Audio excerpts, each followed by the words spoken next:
കൃതിയാണ് പാത്തുമ്മയുടെ ആട്. ഇതിലെ ചില ഭാഗങ്ങൾ ദൃശ്യവിഷ്കാരത്തിലൂടെ നമുക്ക് കണ്ടു നോക്കിയാലോ? കണ്ടില്ലേ?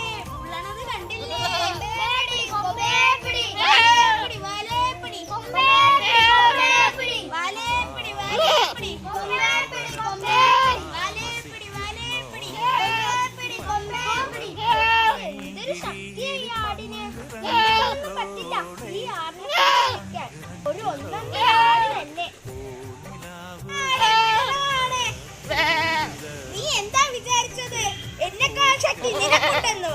നിന്നെക്കാൾ ശക്തി എനിക്കുണ്ട്. അയ്യോ റഷീദേ, ഇടനാട്. അയ്യോ സുബൈദ, റഷീദേ, അടുത്ത്. അയ്യോ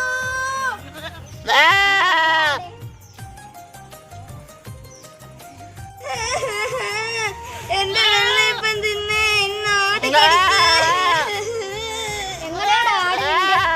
ട്രൗസർ തിന്നേ. ഞാൻ ഒന്നും ചെയ്തില്ല.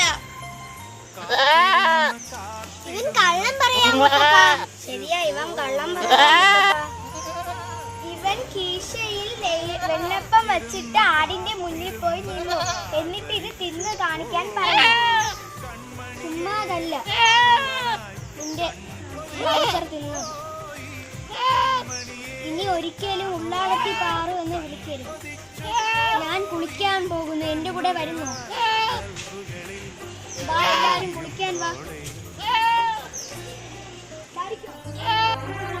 താമരപ്പൂങ്കാവനത്തിൽ താമസിക്കുന്നോളെ, പഞ്ചവർണ്ണ പൈങ്കിളിയിൽ പങ്കുറങ്കുള്ളോളെ, പങ്കുറങ്കുള്ളോളെ.